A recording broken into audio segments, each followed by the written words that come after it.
This episode of Recording Studio Rockstars is brought to you by OWC, Spectra 1964, Sampley, Isotope, Sonarworks, and API. In fact, you're hearing my voice right now on the Spectra 1964 STX 100 mic pre in an API lunchbox mixed carefully through Isotope RX and Ozone, all recorded safely onto an OWC SSD. So get ready to rock. All right, famous producer I'm doing a session for. He comes up and we're doing the session and he tells me, you remind me of Keith Richards. So I'm like, how could I possibly remind you? And he said, yeah, but that's not what Keith is about. What he's doing is singing with Mick. It's a duet. The way he plays, he's the other singer.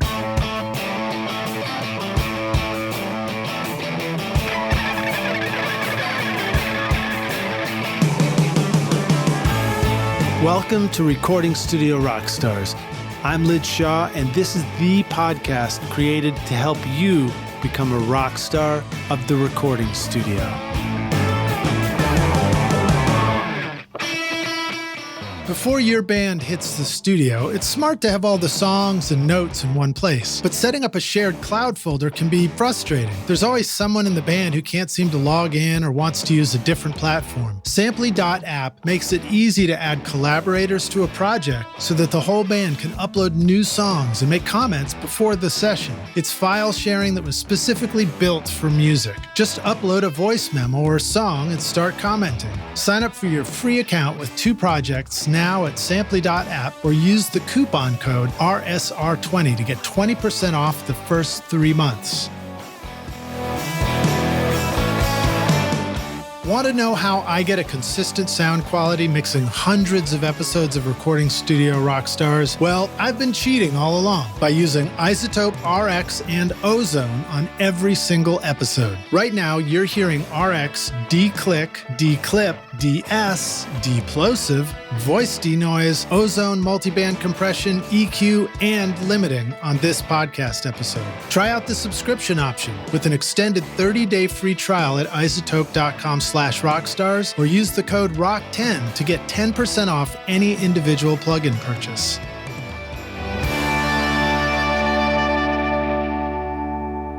Howdy, Rockstars. It's your host, Lid Shaw, and welcome back to Recording Studio Rockstars, bringing you into the studio to learn from recording professionals so that you can make your best record ever and be a rock star of the studio yourself. My guest today is Linda Taylor, a guitarist and composer for over 20 years on the television show Whose Line Is It Anyway with Drew Carey and Aisha Tyler. She has toured, recorded, and/or performed with many artists, including Art Garfunkel, Terri Carrington, Tracy Chapman, Sheila E., Christopher Cross, Crystal, Bowersox, Edwin McCain, Don Was, Jim Keltner, Thelma Houston, and many, many more. And her recent recordings include Terri Carrington's Grammy-winning Mosaic and Love and Soul, Art Garfunkel's The Singer, Ed Roth's Mad Beatnik, Edwin McCain's Mercy Bound, Maia Sharp's The Dash Between the Dates. Currently, Linda is collaborating with Sara Niemietz, co-writing, producing, and mixing. And Linda is also a film and TV composer with placements including This Is Us and Superstore. Thanks so much to Bill Cheney at Spectra 1964 for making our introduction. Please welcome Linda Taylor to Recording Studio Rockstars. Linda, are you ready to rock?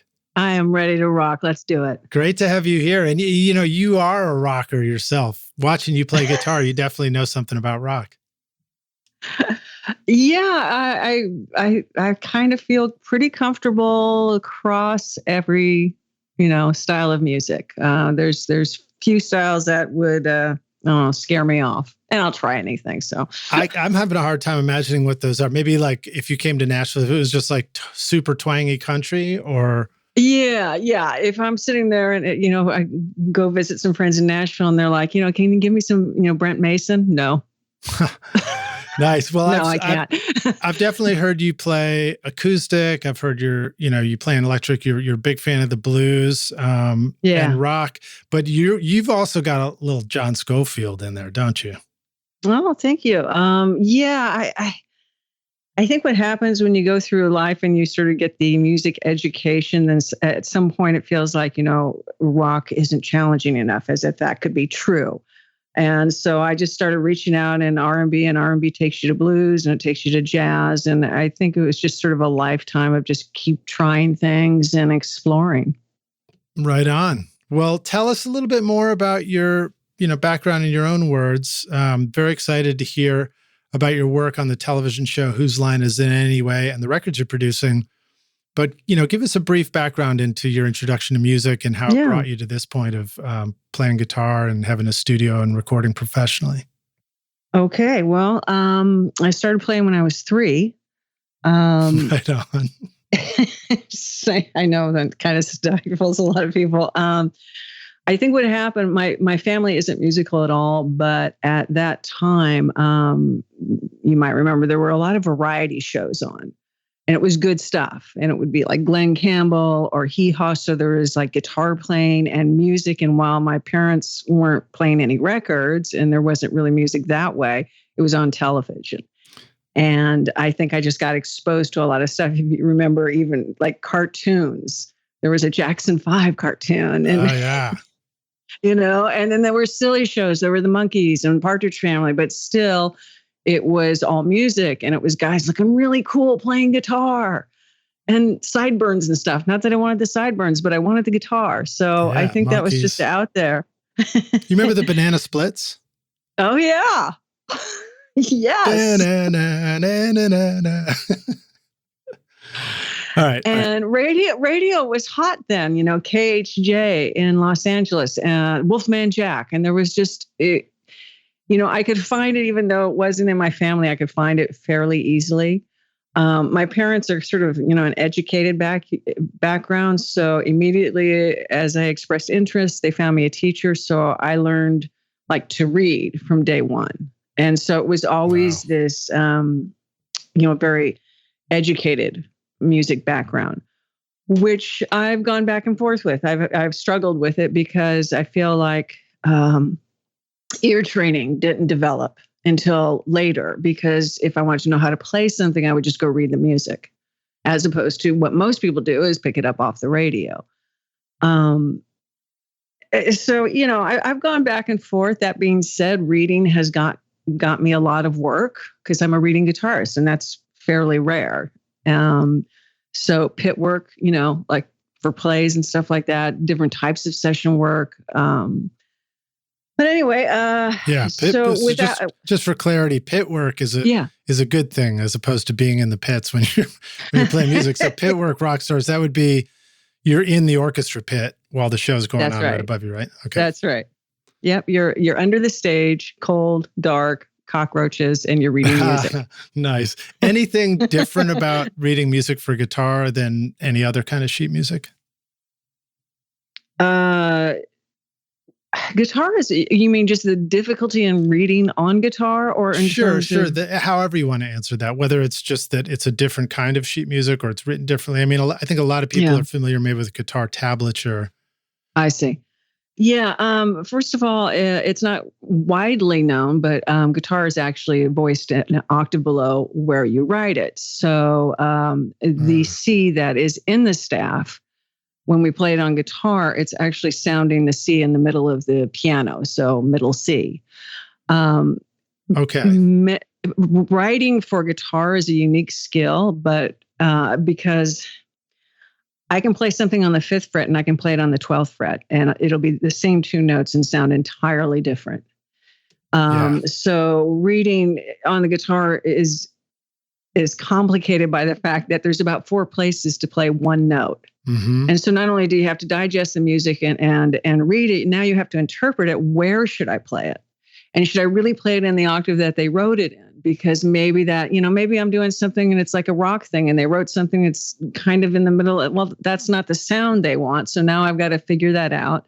If I'm reading something jazzy, where's a good place to play that so I can get the proper inflections? So yeah, reading on guitar is not for the faint-hearted. Well, it's really cool actually to hear you remind us that you can play the same note on a guitar in multiple places. And same with bass too. And that is one of those studio things that I think gets overlooked sometimes, is realizing that, repositioning a guitar part can completely give it a different character and tone, especially in a recording. Absolutely. And, that's where recording just puts you in a different place than live work. And when you're sitting there and you're producing a guitar player, you're trying to come up with a part, that simple shift, as you just said, of moving it from the fifth fret to somewhere else is going to bring such a different tone. And then add to it the guitar that you're playing. Is it a Telly? Is it a Strat? It's just worlds different. So being aware of all that is a huge benefit for not only the producer, but I would demand that out of any guitar player I was working with. Yeah. I mean, I thought I wrote this question down. I'm not finding it. Oh yeah, here it is. One of the records you put in your playlist, which Rockstars, we've got a playlist in the show notes. So just scroll down and you can go listen to any of these records we're talking about here with Linda. But the Edwin McCain Boone, it's got some great rock and roll power chord guitars. And one of the questions I was going to ask you, which maybe we could just jump right to, is talking about when you want to limit your power chords to 2 notes versus when it's okay for a power chord to kind of be 3, where you've got the root and the fifth and the octave. And anything you want to say about just the difference in those kinds of sounds and stuff. Oh, great question. Well, it really comes down to the difference between session work and live work. And one of the things you'll find in session playing, and I think we're going to touch on this quite a bit, is less is more. Let me see if I can come at this in a way that would be more helpful. So say I'm producing. There's 2 kinds of scenarios. There's the band that's been together forever, and they've probably been touring and playing these last 10 songs for 5 years, and they keep rewriting, and they're going to come in, and that's going to be a type of session. You're going to let these guys do what they've already worked out live. They're a band. They know exactly what they're doing. They know exactly who's playing what. That's one type of session. And then the other type of session where you get session musicians in there, and their job is to make the song happen quickly. They've never seen it before. They've probably never heard it before. Maybe they're reading music. And so these guys have to know how to be part players. And one thing you'll find in those sessions is an element of layering. It's like building the house brick by brick. And it's different than, say, capturing a band. The guys have been playing together, boom, set up the mics, hit record, you're done. Right. Whereas, say, maybe a pop production where there's a bunch of session musicians, that is going to be built layer by layer. So you want to stay in your lane as a session musician. You find that part and you stay there. And there might be a point where you take a brief sort of fancy and open up that power chord and leave the 2 notes.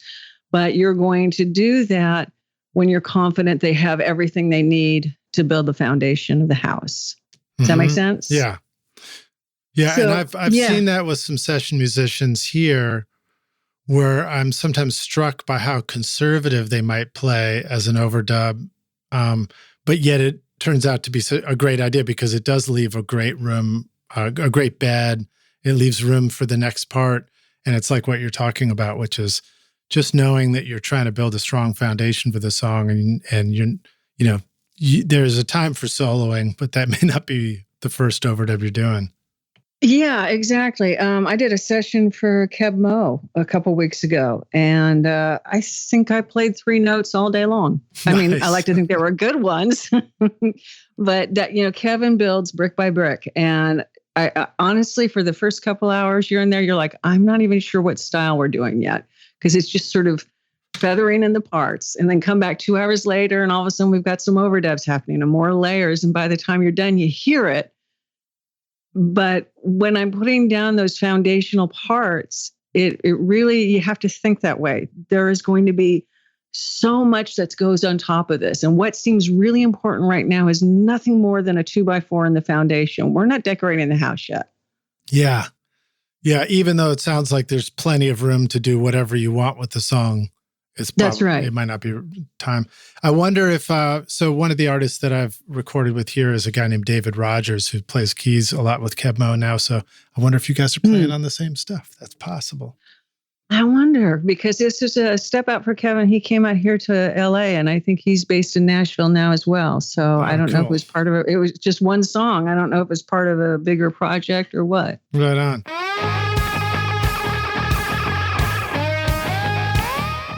The API Select T25 is a classic 2-channel FET feedback-style compressor limiter with a Class A tube output stage and custom API transformer, allowing split mono or stereo mode. Built with dual triode vacuum tubes, sidechain de-essing, detent controls for accurate recall, and API's famous thrust mode, the T25 represents a new design in tube compression. Bring the legendary sound of API to your home studio with the new Select T25 at apiaudio.com.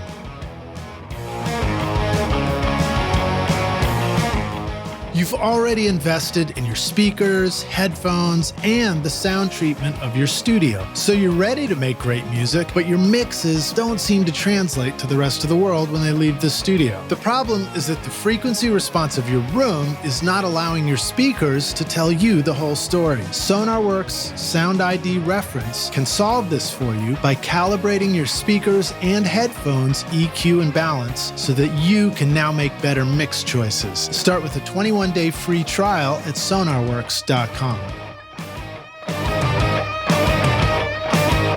Well, so, all right, I digressed us a little bit. You did your musical stuff. You spent a lot of time in the pit. You probably got a lot of opportunities by being able to read music. Tell us about, landing a gig with Whose Line Is It Anyway? And you've been playing with them for quite a while, I think. Yeah, I think we started filming in the 90s. Wow.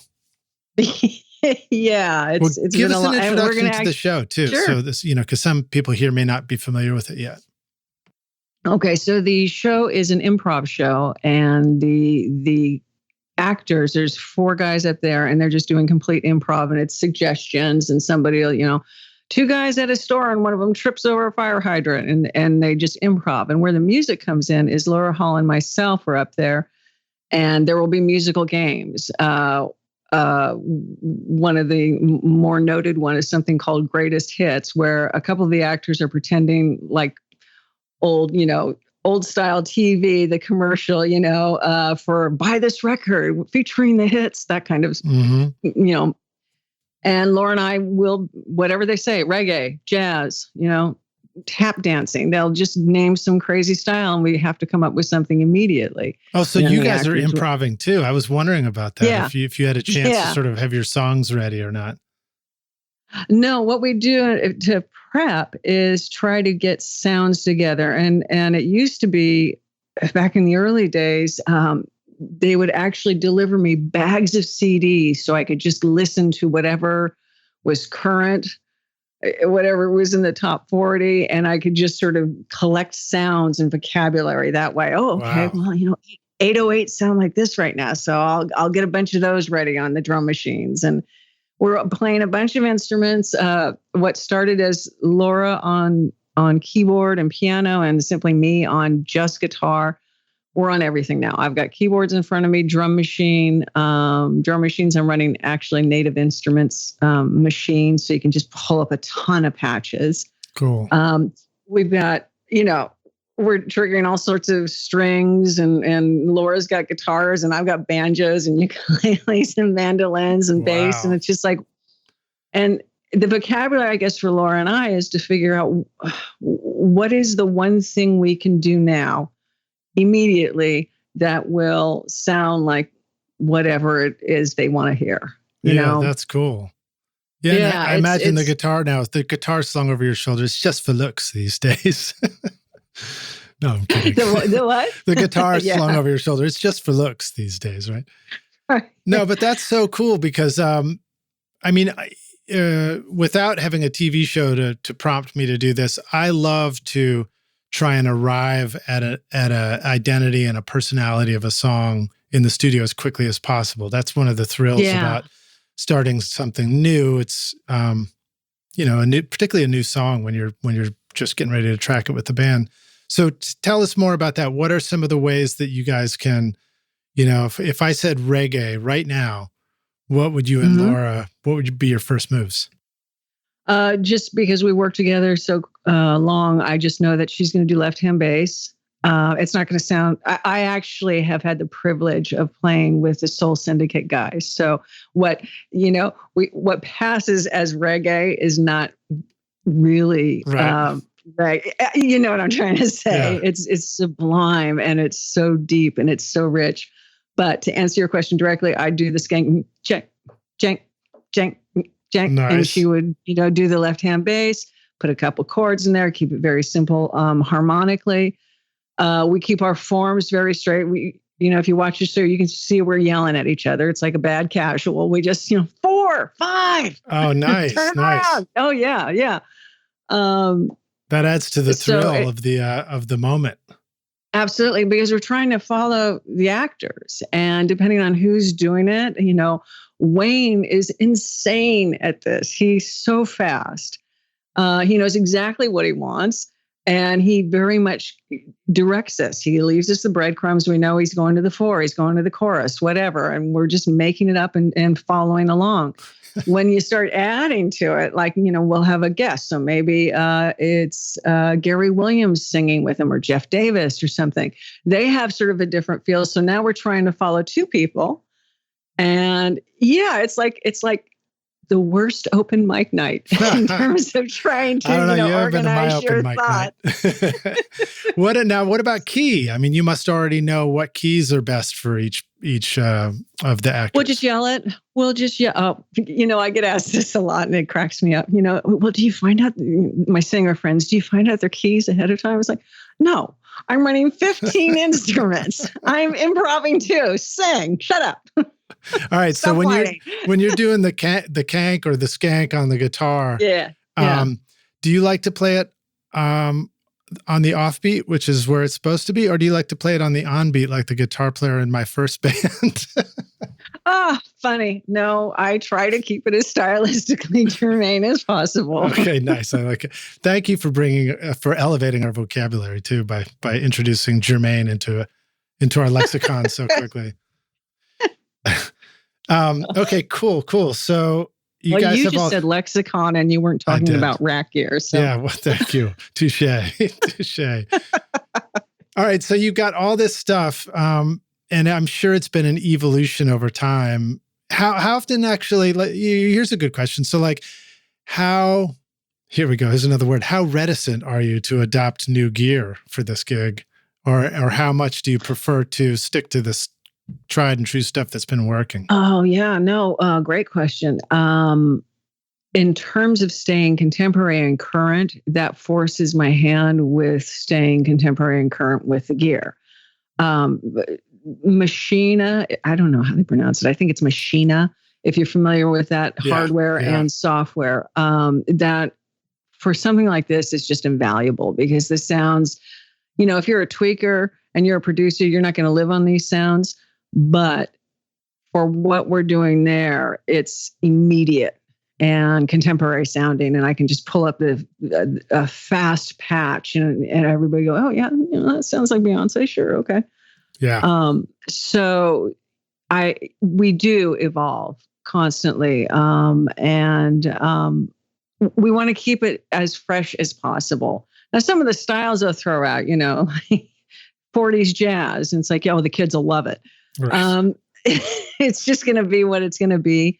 I also try and kind of streamline, like I'm not up there with a jazz guitar and 5 different electrics. I'm up there with one guitar, probably a Strat, a faux Strat with like humbuckers and splits and stuff like that, because I've got to get it done quickly. So we're not in a studio and this isn't a live gig and it's not even a casual. It's on TV. The idea is they say something, we go. Right. So this is a place where it's perfect for you to have that guitar that has way too many pickups and way too many switch options on it, right? Yeah. Yeah. And that's what I usually play. I reach for the old, what did we do to Strats in the 90s where it's like you couldn't have enough splits and taps and coils and switches? Yeah. That's, you'll see me do something like that. Exactly.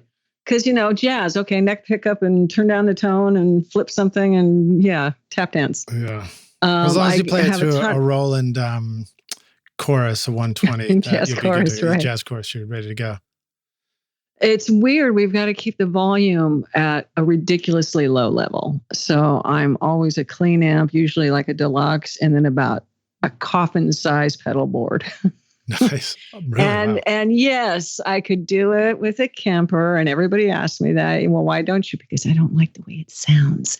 That's why. That's good. When inspiration rules, you got to be inspired.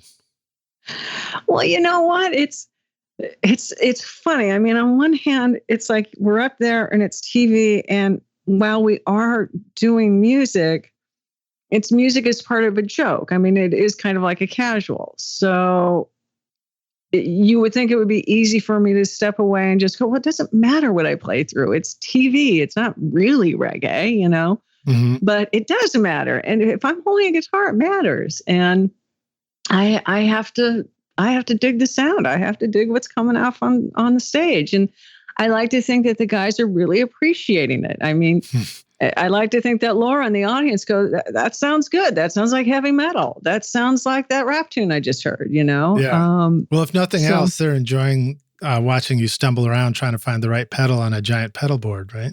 Yes, exactly. I'm doing my own dancing up there. Well, that's awesome. That's very cool. Trying to think, I guess just keep telling us about stuff that you discovered about making it work, being quick. Like if somebody was to begin trying to have a versatile rig for quick change ups like this and quick production decisions in the studio, where are the places that they're most likely to make their amateur mistakes at the beginning? In terms of like gear, like the and just like less. Yeah, like having your setup where you can like make anything happen in that moment. Right.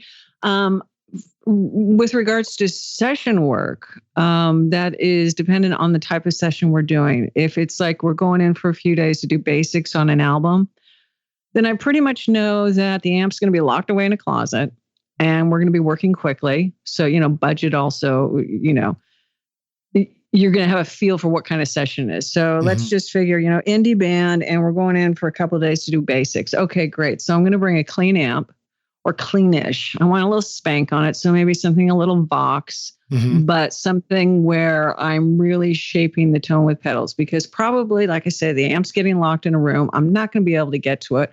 We're working quickly. I'm not going to try and stop the session to go switch out heads. We're not there yet. We're just doing basics. And on basics, I'm going to know that, again, the stay in your lane mentality. I'm going to be playing some rhythm parts. They might have a little grind.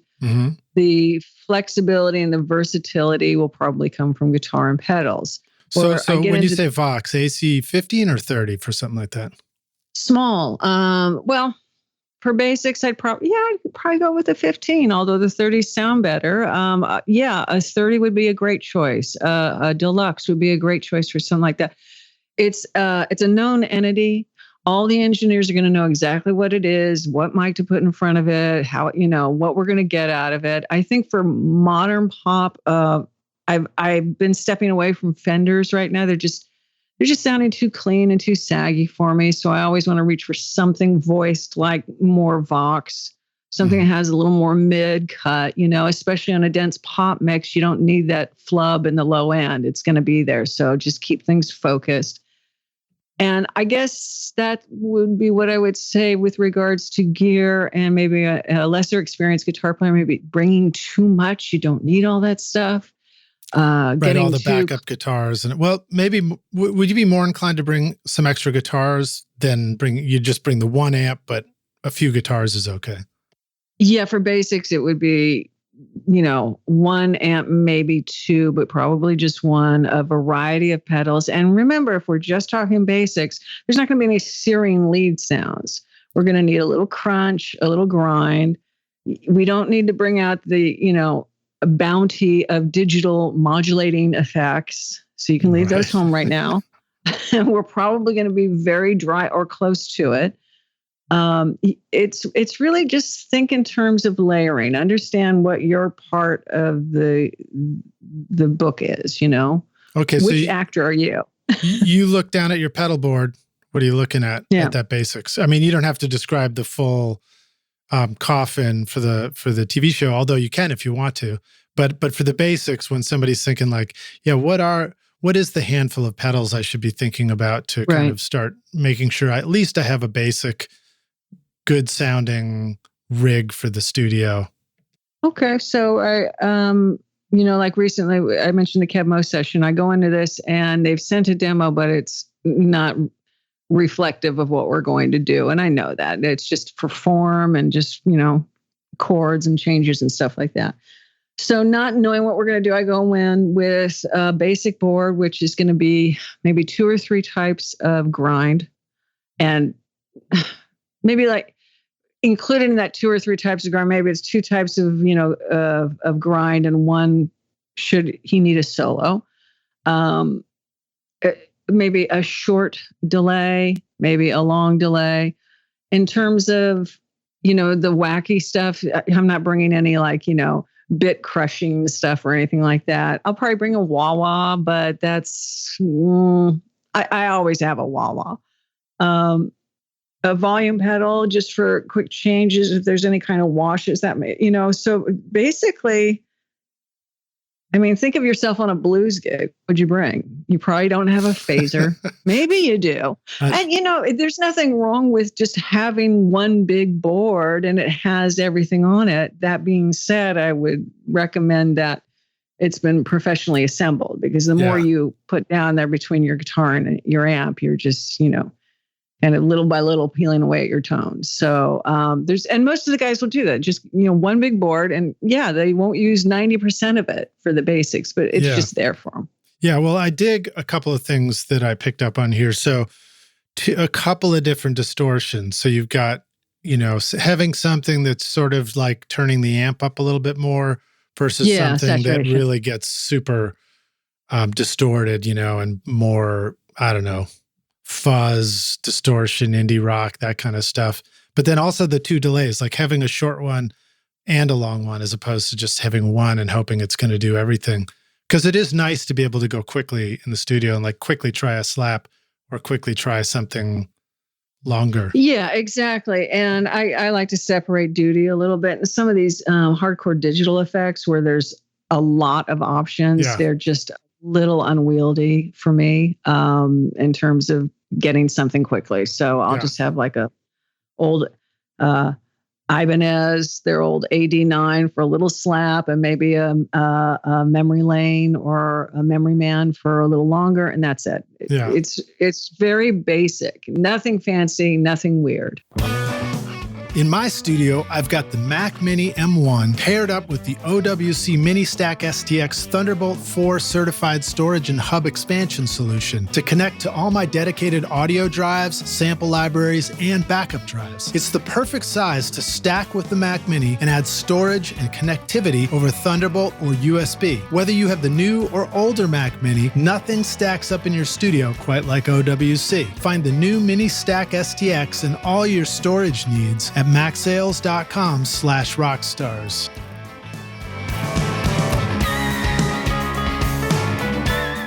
The Spectra 1964 C610 comp limiter brings fast, clean, quiet compression and limiting to your recordings and mixes. The C610 includes the famous Spectra 101 amplifier used in legendary studios like Stax, Ardent, and Record Plant. I love using my C610s for drums, vocals, guitars, and especially bass, which now sounds bigger than anything I've ever recorded before. Make your mixes rock at Spectra1964.com. Now, the volume pedal, I've found that to be super useful too, because sometimes even just kicking back the volume to the amp a little bit gives you that kind of spanky guitar tone where it's like under volumed into the input of the amp, even though the amp's turned up. And that can sound great.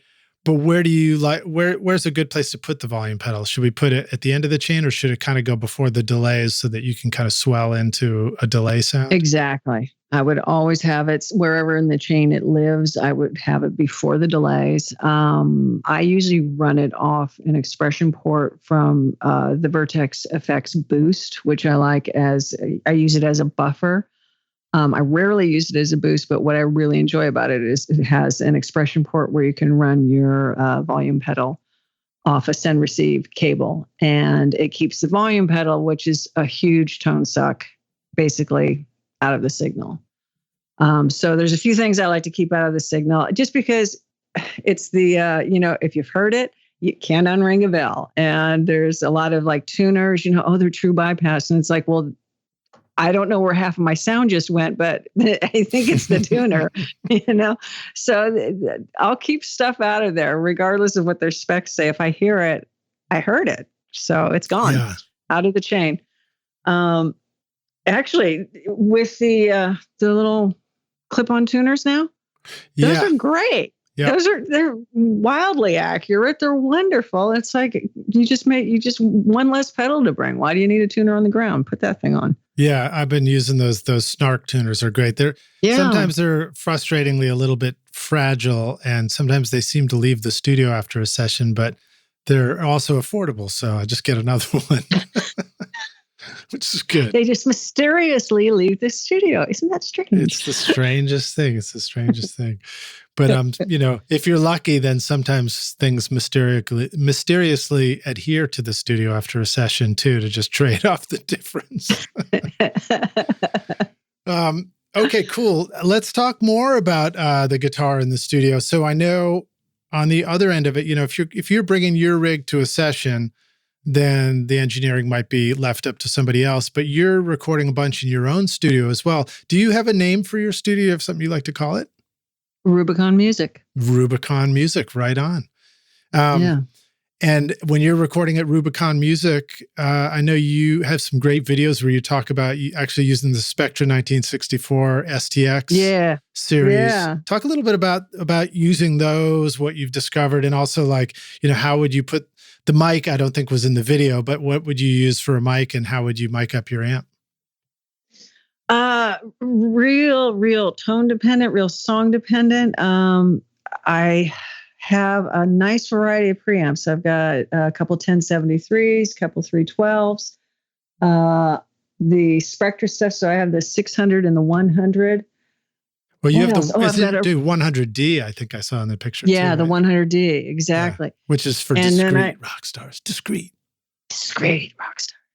The 600 is based on the comp limiter, and that is got sort of a built-in compressor.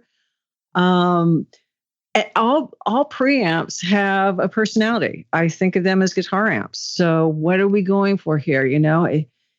I'm not going to get on a really bright, really narrow-ranged amp and then put also sort of a spanky, bright, narrow-ranged preamp on it. Mm-hmm. That, I always try.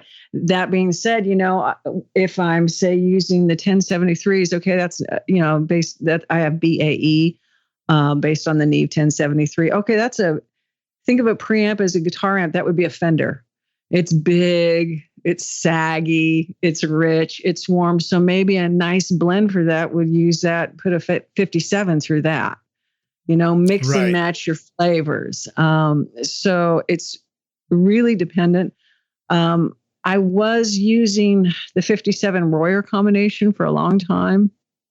And I just started hearing it as very anemic. It just wasn't giving me, it was nice, there's nothing wrong with it. It just wasn't putting the teeth in the sound that I wanted. So now I've switched over, and it's the 57 421 combination. Okay, all right, right on.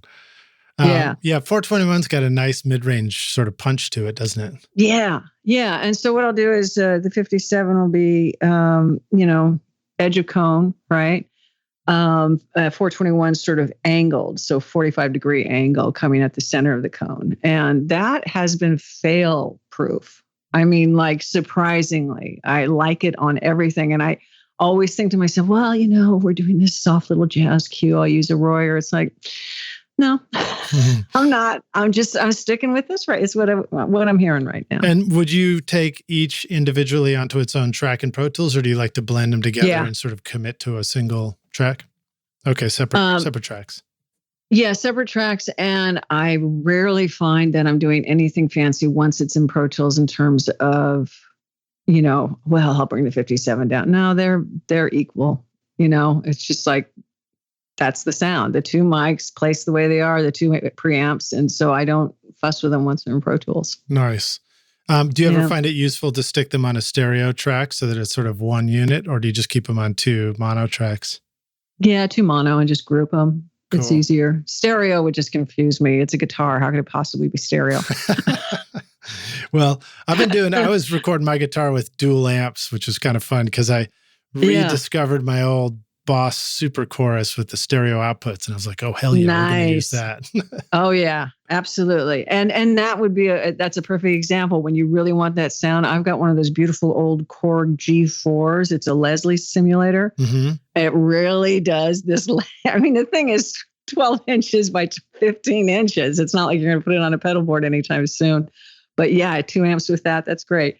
And then that being said, we have such a 2-dimensional space when we record and when it comes to mixing.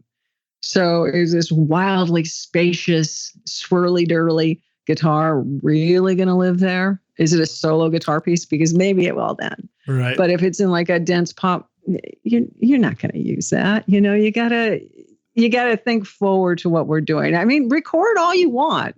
Tape is cheap, but yeah, especially when it's living on a hard drive. Exactly. But it probably won't last. You'll find your sounds.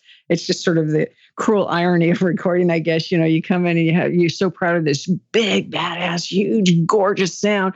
And by the time you hear the final mix, it's just been panned over to the left or something. It's a little tiny thing, but that's exactly what I did. I did my double stereo guitar amp stuff. And then I was like, once I had 2 guitar parts, I was like, oh, let's just pan both of those over to the left and then both of this one over to the right.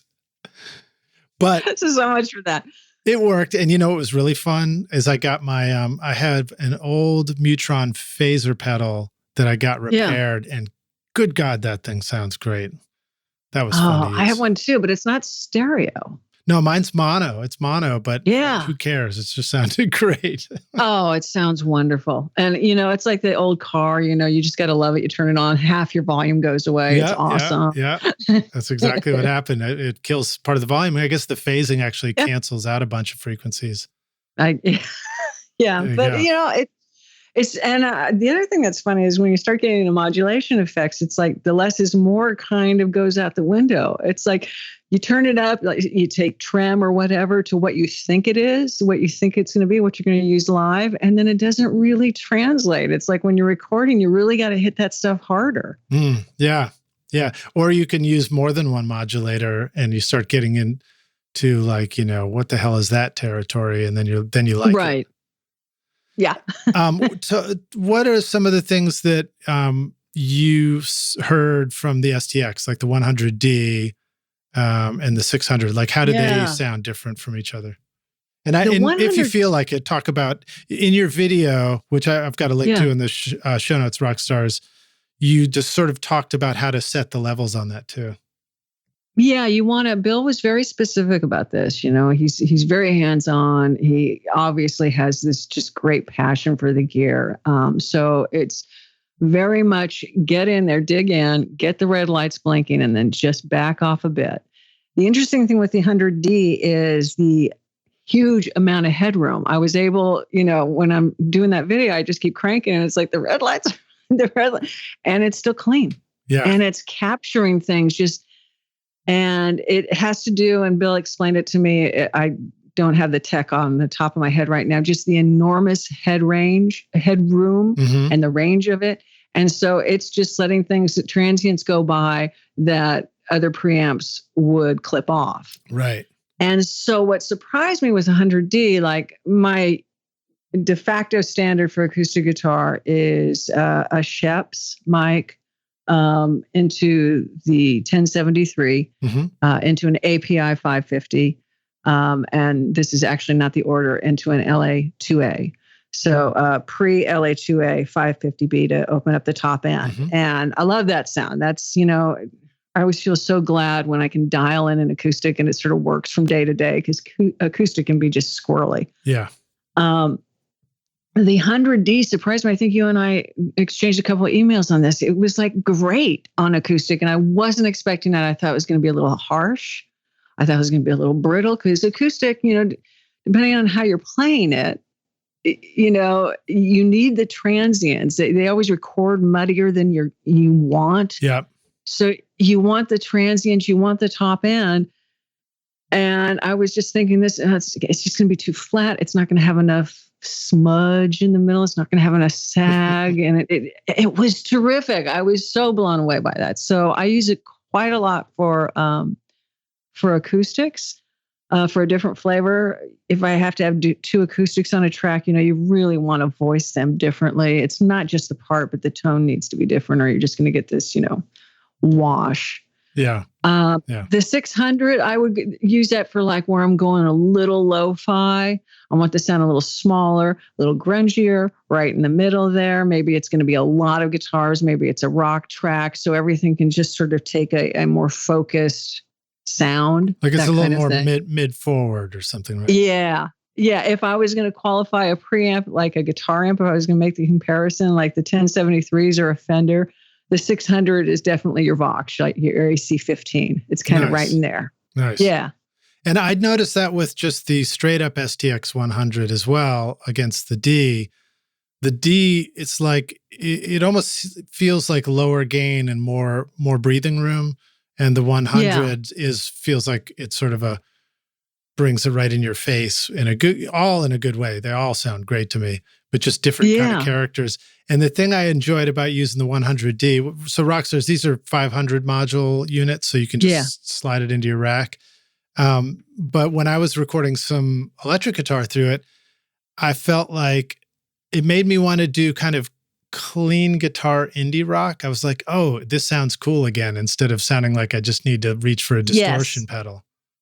Yes. It's so funny how you can, as your ears develop and your experience with engineering develops, you can start, picking your preamps the way you would pick a pedal, the way you would, select a guitar, select a part. It's like the preamp will now start specifying, I need to play it this way. And if you really don't want to play it this way, well, then I got to use a different preamp. Yeah. Very cool.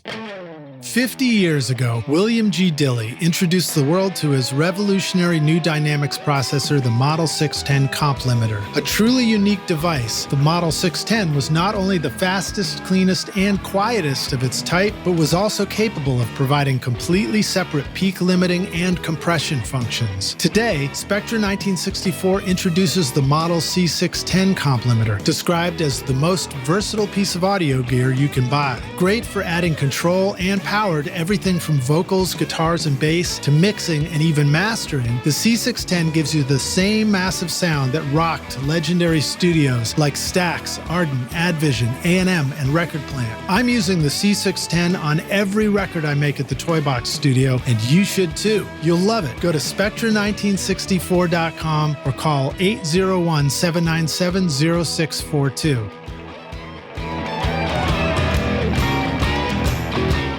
OWC now brings you the Mini Stack STX, the world's first Thunderbolt 4 certified storage and hub expander, perfectly sized to stack with the Mac Mini, and the ideal storage and connectivity companion for Thunderbolt or USB-equipped computers and devices. With a SATA HDD SSD bay and NVMe M.2 PCIe SSD slot, you can expand your Mini's storage capacity to gigantic proportions. 3 Thunderbolt USB-C ports enable you to connect to millions of Thunderbolt, USB, and future USB 4 drives, displays, AV mixers, cameras, and tablets, as well as desktop accessories like a keyboard, card reader, or mouse. I'm using the Mini Stack STX paired with my Mac Mini M1 to house my dedicated audio SSD and sample libraries at my studio, and it works great. Find the new Mini Stack STX and all your storage needs at macsales.com/rockstars. Hey, Rockstars, we're back now for the jam session. My guest today is Linda Taylor, joining us from her studio in Los Angeles, right, Linda? That's right. Okay, all right. You ready to jam? Yeah, let's rock it. So I like to ask guests when they come on the show to share a story of an important failure, maybe something that turned out to be a great learning experience in the studio. You've obviously had a lot of success with what you've done, but it can't always have been I need a really good, and I don't have a good what's the word I'm looking for? I don't have anecdote. a good anecdote. Yeah. It's not always bells and roses or whistles or something like that. I think I would start getting hired young. I was late teens, and I kind of noticed that I never got a second gig out of it. It was just like you never get a second date. And it was tough because I had no mentors. I was really, for all the education and guitar teachers I had, there wasn't really anything going on in my youth in terms of experience. There wasn't like the jazz trumpet player down the street who could tell you about being on a session. And this was on the West Coast in sort of LA area for you? Yeah, Orange County specifically, Huntington Beach.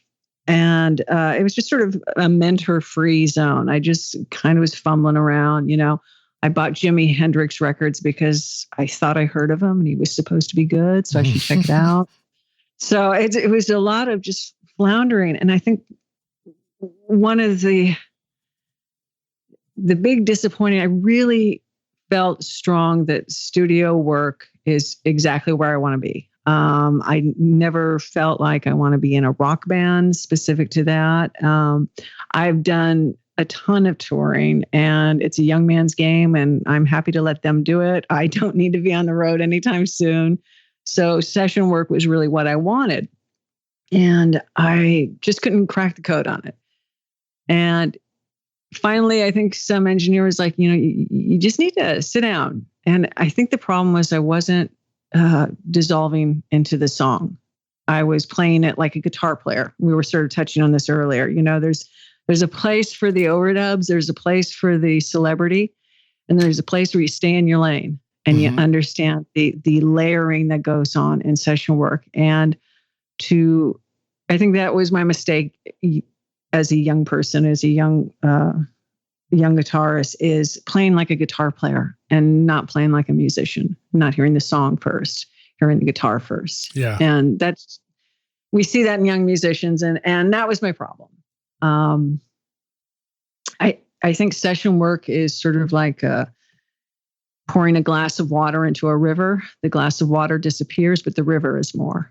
And until you understand that, it's going to probably elude you. That is so deep. You're not green and really short and live on a planet and train us in the Force, are you, by any chance? No, got my Star Wars on there, huh? It's important because we need to see that understanding of the bigger picture.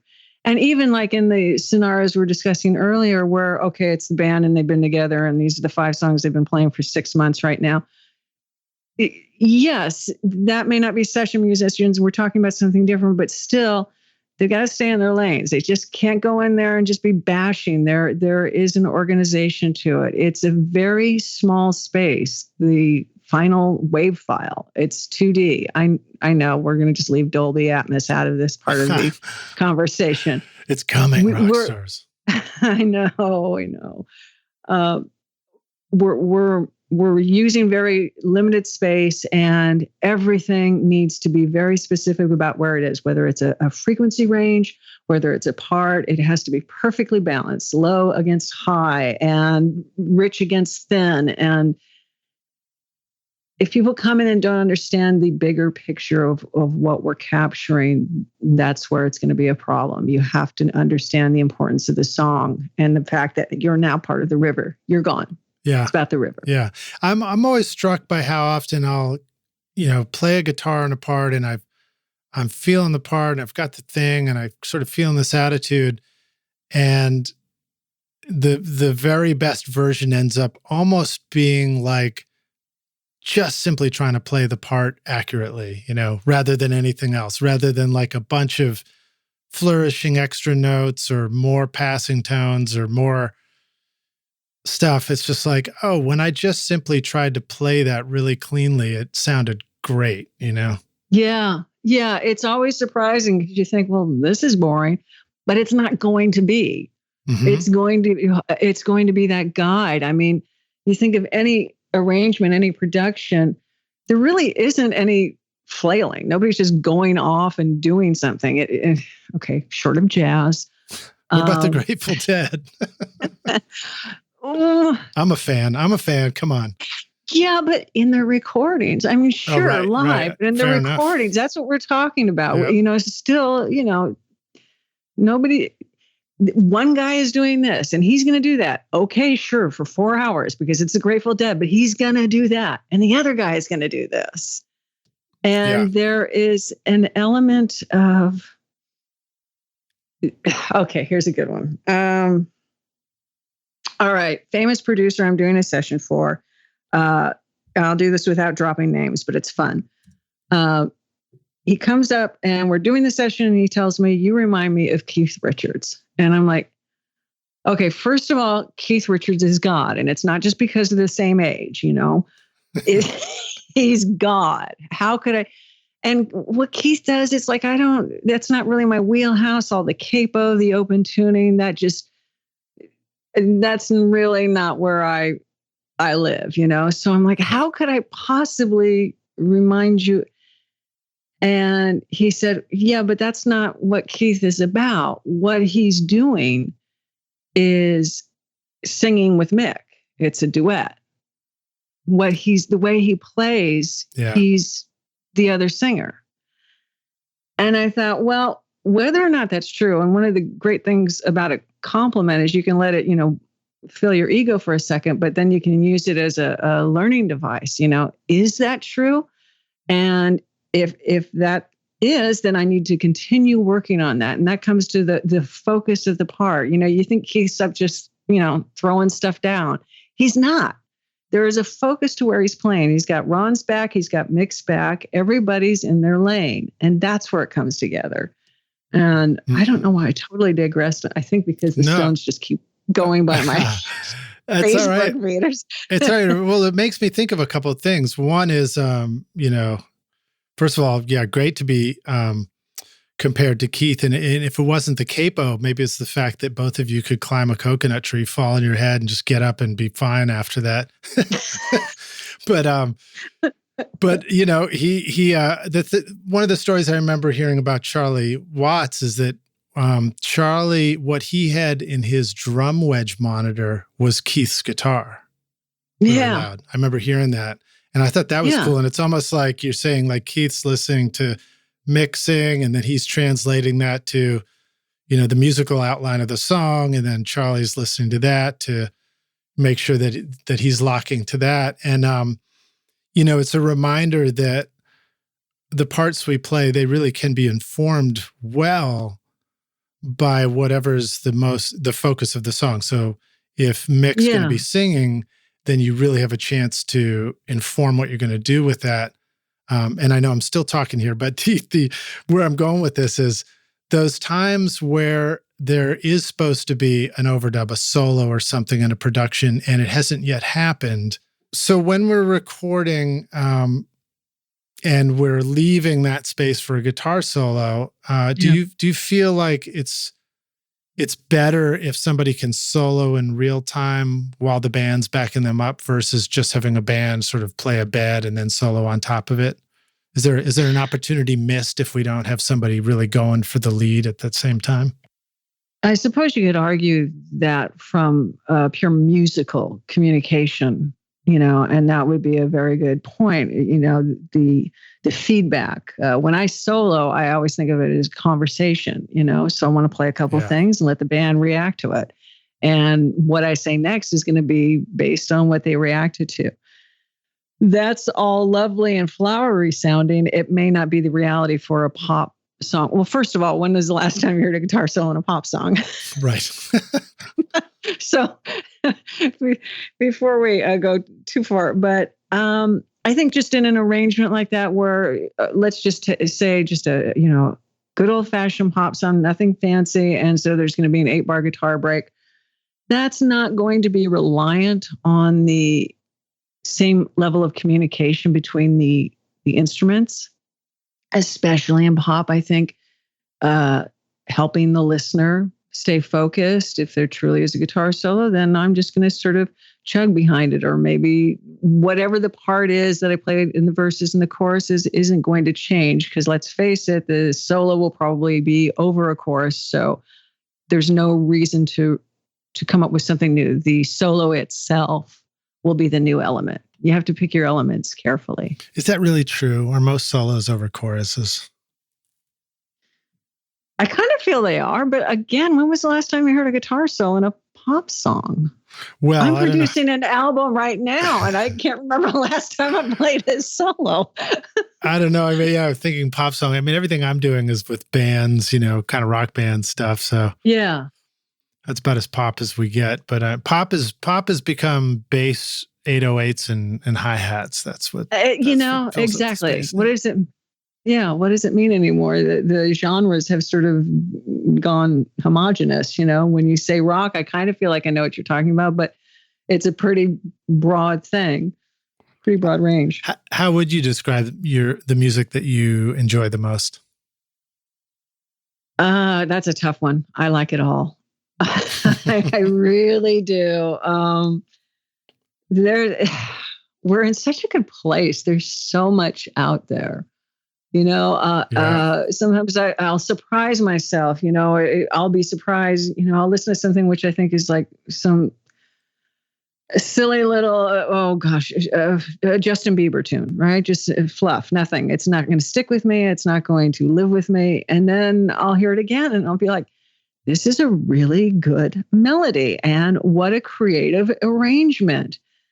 And what is going on with the mix? How could they possibly get that much low end in it? And there's just so much to pull from everything right now. I feel like for all the old dinosaurs bitching that Pro Tools killed music and quantizing is evil, there's great stuff out there. I don't know. You may know him. Matt Quall's an engineer. I think he's do you know him? I don't know if I know Matt yet.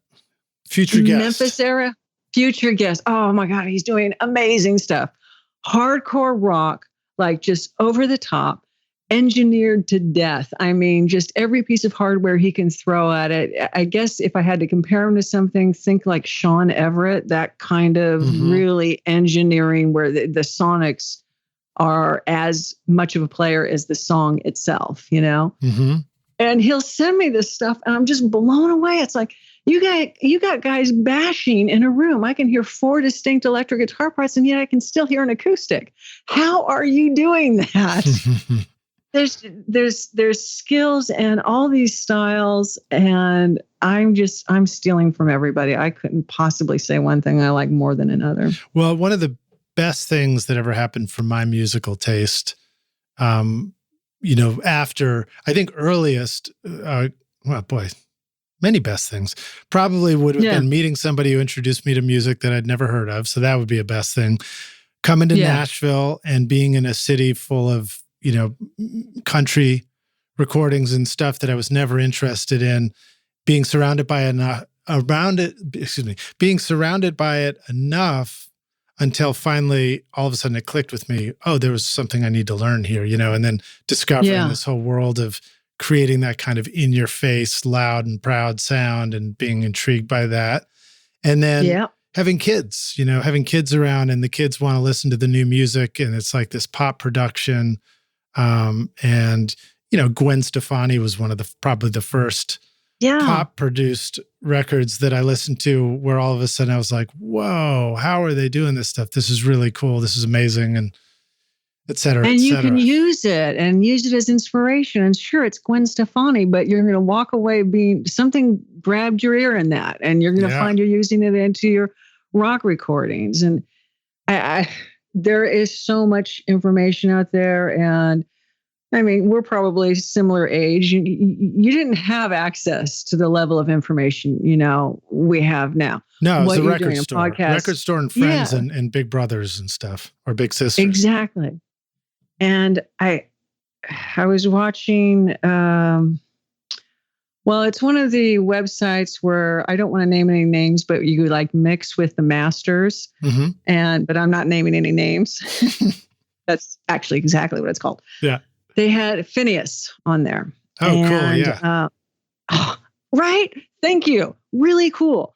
And the first thing he says is, listen, I'm not really a mix. Yes, I mixed Billy's early albums. Now I stem them out and send them to Rob Kinelski, I think. I think so. And yeah.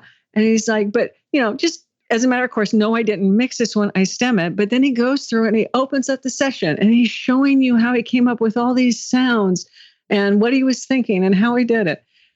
And I was mesmerized. It was like 3 hours and I'm just sitting there. I'm taking notes. I mean, the guy is he's so cinematic. It's almost where sound design meets music.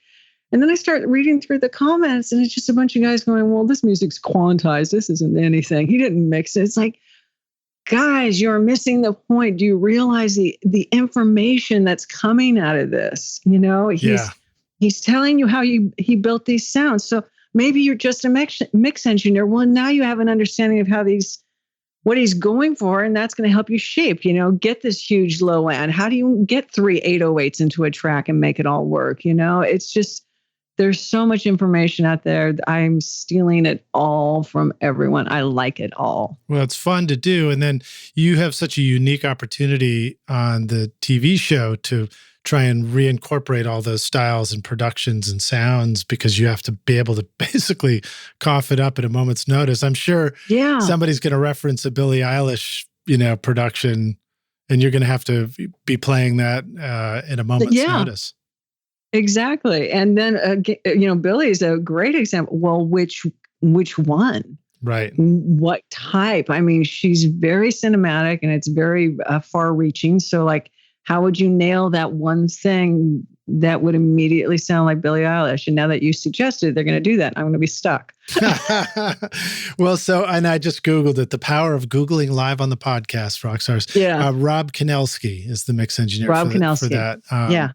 And it was, what was the title? It was When We Fall Asleep. Yes. Which was a great sounding record. So and again, that example for me, like, I don't necessarily always want to hear that particular song just as like, that's the music I want to put on. But when I listen to it, I'm so struck by the way it's all put together and the sound. And, I'm a sucker for the thing that they did where they make it sound like your car stereo trunk is rattling just because of what they did to the mix, even though your car stereo trunk isn't rattling, Right. With the low end. Just really cool stuff.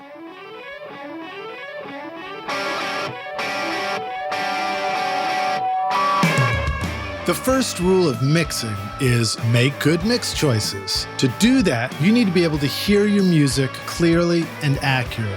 Can you imagine trying to paint a masterpiece while wearing rose-colored glasses, or choosing spices for a new recipe with no sense of taste or smell? You would blindly guess with every brushstroke, or think that your cooking is amazing when actually it's terrible. That's how it feels to mix when the frequency response of your room is impacting the sound of your music. Even after you carefully position your speakers and sound treat your room, you're probably not getting an accurate sound at your mix position. The frequencies in your room can have huge peaks and valleys that are completely screwing up your perspective. This is where SonarWorks Sound ID Reference can help you with the affordable solution for calibrating EQ and balance of your speakers and headphones to give you an accurate flat frequency response. By helping you to hear your music clearly, you can now start to get your mixes right. Get a 21-day free trial at sonarworks.com.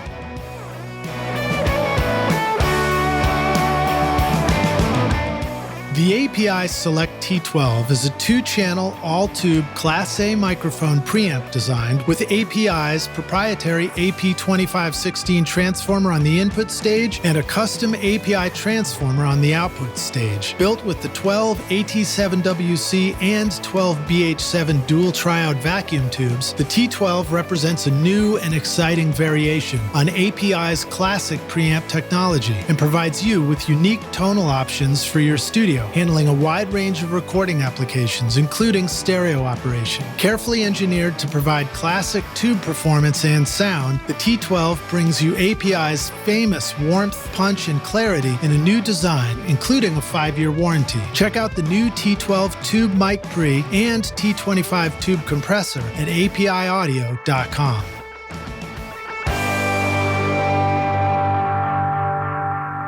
one of the things that you're focused on recently is working with Sarah Nimitz. And I wanted to, if you wanted to talk about that process for you, because I know you were pretty excited about, I think I saw you talking about working with Sarah, if it wasn't somebody else, where you were exchanging files really easily and doing a lot of collaboration. And then also just like, how are you having fun taking all these different genres and production styles and things you're learning and, finding ways to spin it all together? Yeah. Poor Sarah. She gets to hear the results of all my experimenting. Nice. So Sarah is this extremely versatile singer. There's no style she hasn't worked in. There's no range she hasn't hit. I guess I would compare her maybe to like a Sia, someone like that, who actually is from the jazz band Jamiroquai before she became Sia as we know her now. Mm-hmm. Sarah has that kind of dimension. She's done everything. We met before I reconnected in March of 2020. So right before everything just sort of stopped. It was on a live gig here in Los Angeles. A show for Jason Robert Brown. Jason is a Tony Award-winning Broadway composer, so it's a very versatile show. And Sarah was one of 2 or 3 singers. The first thing that struck me about Sarah is she's one of those singers who is a musician first. She hears everything that's going on stage and reacts to it. So I would be playing like a fill, and she'd just start singing it. That kind of thing. And I'm like, you will always win me over when the singers just make themselves part of the band. Nice. And we just it was just one of those, you meet, now there's nothing to do. COVID is in full force. Everything's shut down. So remember, March 2020, we were kind of all still walking around going, well, what the hell's going on? I don't think everything had slammed down yet at that point. So it was soon after that gig, it just stopped. And we had just done some talking. So it's sort of like, let's try something. Let's, just do some collaboration. Sarah is totally dialed in her home studio. So it's not like working with a singer who hasn't set up a mic before or really can't negotiate their DAW. She's fully fluent and efficient. You don't have to you don't have to put all your energy into tech support. Right. Exactly. And completely organized. I mean, like, we have the most organized Dropbox I have ever experienced. Every file is labeled perfectly. It's just like, wow. So we started just that way. She would send me sort of a germ, a seed, maybe. She has pretty good demos. I mean, sometimes it'll just be her and guitar, but sometimes she's got drums and bass in there, and just started collaborating that way. And the easiest way to say it with working with Sarah is I never feel like I have to protect an idea.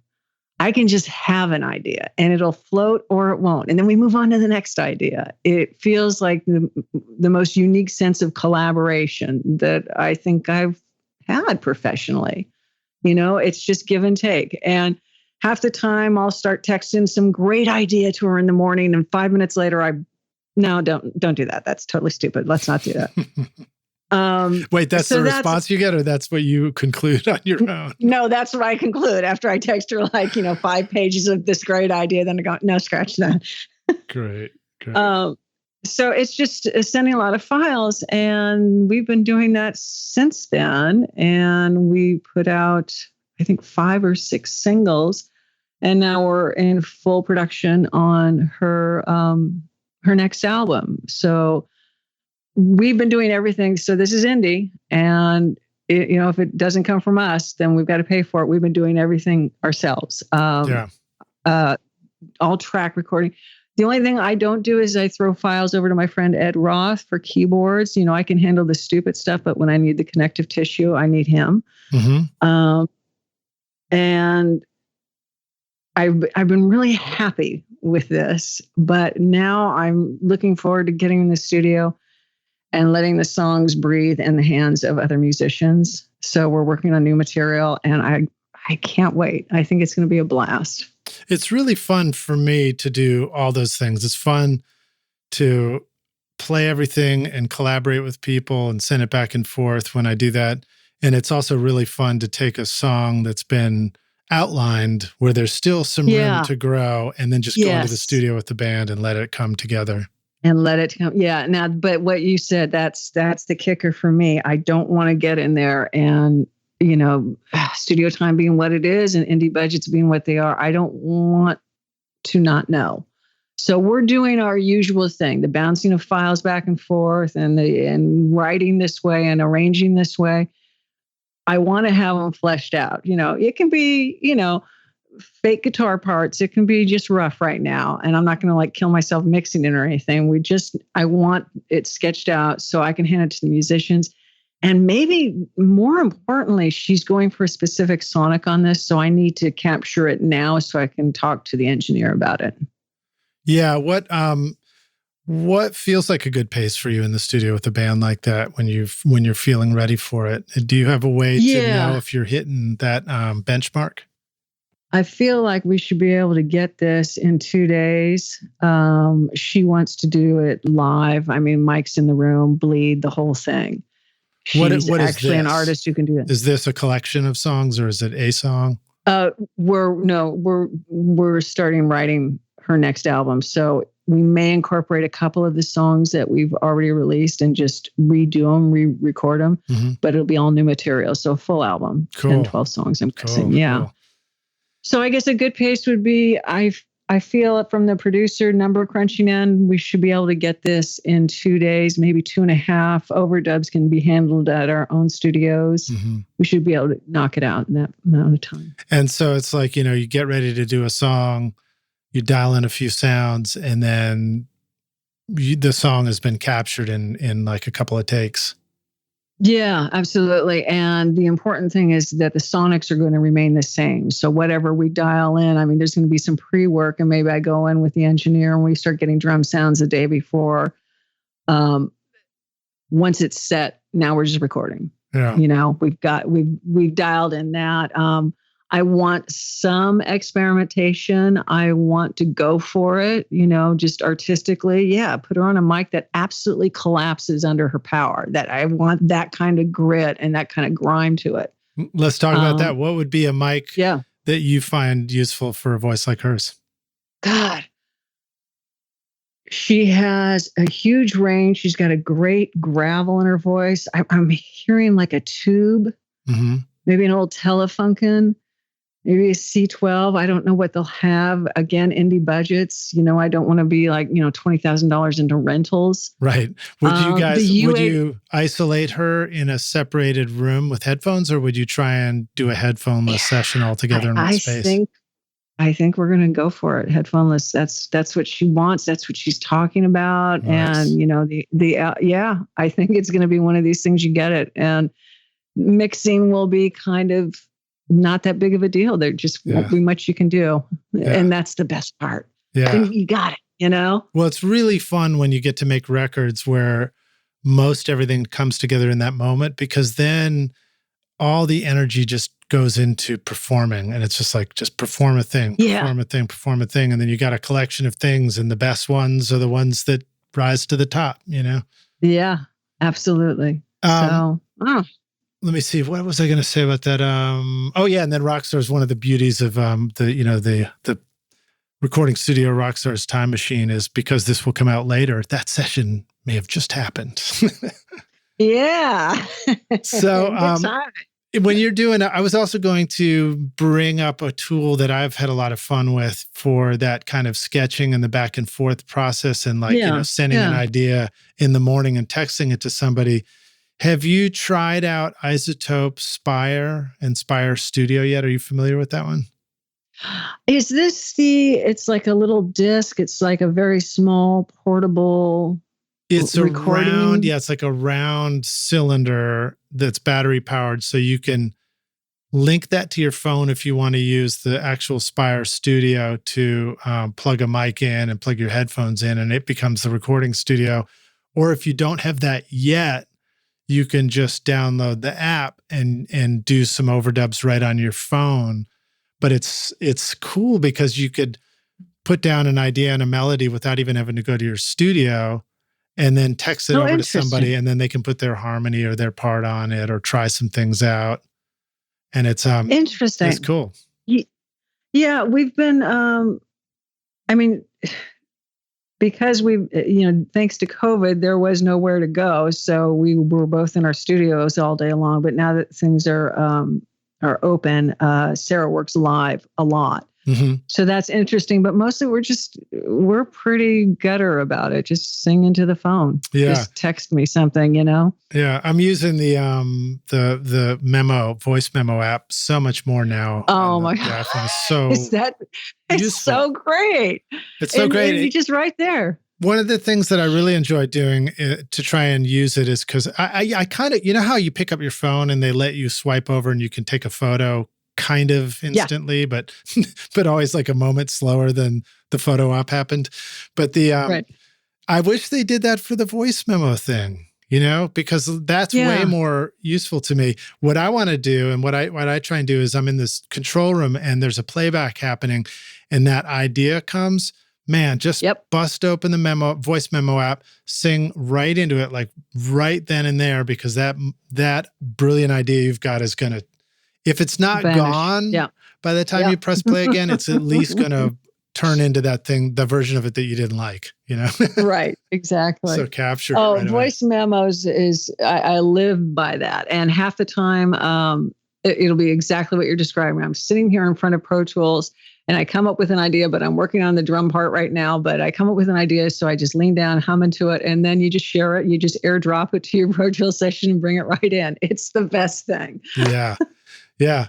All right. Let me pivot to some other questions, other projects. You mentioned Ed Roth, and I think he's who you're sending keyboards to. Yeah. So there's a record in the playlist, Mad Beatnik. Great sounding stuff. Talk maybe about some of that project, or maybe the Terri Lyne Carrington, which is a beautiful record. I don't know which one you want to start with. Well, you brought up Ed first. Ed is another friend who is completely self-contained in his home studio. And he had Ryan Hewitt, an engineer. We know Ryan. Ryan's great. So Ryan he's a friend of Ed's, and he came in and dialed in Ed's studio with regards to mic placement, what mics to use, here's how to set them up. So at any time I can throw something to Ed and he's ready to go. The grand piano is mic'd up. The organ is mic'd up. Everything's done. And because, and in this room that Ryan helped him with, everything sounds so good. He sends me these parts, and it's not just his playing, it's the sound of the piano. It's like you couldn't want anything more. The Leslie is full and huge, the Whirly, and Ed prides himself on vintage keyboards. There's no samples. There's no plastic things made somewhere else. It's the real deal.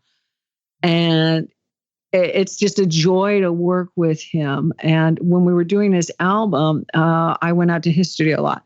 Now, this is the fun part. My amp is basically under the piano because while he has all these things, he's still in a house and it's still small. Right. And so we're just like crammed into this little room, and you got to crawl under the Whirly to get to the pedal board and everything. But we were doing things just very indie. Just come over, barbecue something, and let's put some tracks down. Nice. And, do you remember sneaking a peek at some of his miking setups, or do we just need to get Ryan back on the podcast? I think you need to get Ryan back. I know that Ryan's a fan of Mojave mics. I think that's what Ed's using, but nice. You have to get Ryan back. Nice. All right, cool.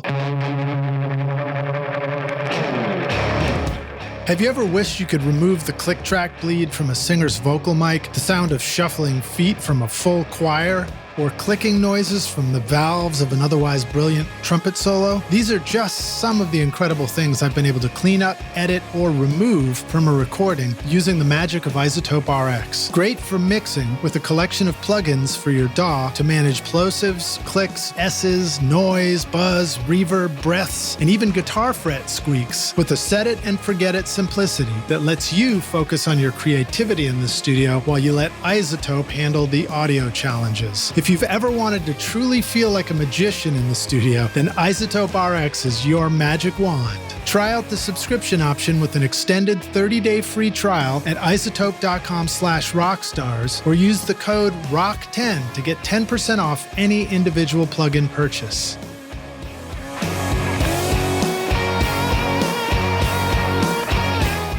So you just finished an awesome mix and sent it off to the band, but the singer texts you with lyric changes, the drummer emails you wanting a different fill, and the bass player DMs you on Instagram about a wrong note in the chorus. But which mix version are they talking about anyway? Don't you wish there was an easier way? Samply.app comes to the rescue as your ultimate mix assistant, streaming high-quality mixes so your clients can easily listen and send notes from their mobile phone on the road or a computer back in the studio. All mix comments are time-stamped directly onto the correct mix version with no confusion, and everything is easy to find in one location. No more mixed-up mix messages from the band. It's file sharing that was specifically built for music, and it all works in your browser with no downloads required. Sign up for your free account with 2 projects now at Samply.app and use the coupon code RSR20 to get 20% off the first 3 months when you're ready to upgrade.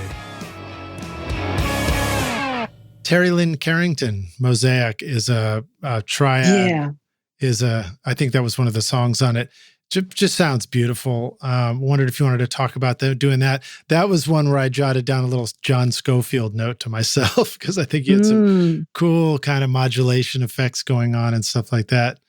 But tell us about that record. That must have been a lot of fun too. I think you guys won a Grammy for that one. We did. Well, Terri Lynn did. It was her pet project, and she wanted female musicians and the diversity of female musicians. And again, indie, well, even worse than indie jazz budget. So, which is to say nothing. Right. So most of the rhythm tracks were done when she would send them to me for overdubs. So I did all the guitar parts here. There's a few we went into a studio for, again, a very private indie studio. Let's see, I can't, well, actually with Kevin, I was in one of the bigger places out here. Most studios are just, what people have put together in their own space. Mm-hmm. Terri Lynn is just another level of musician.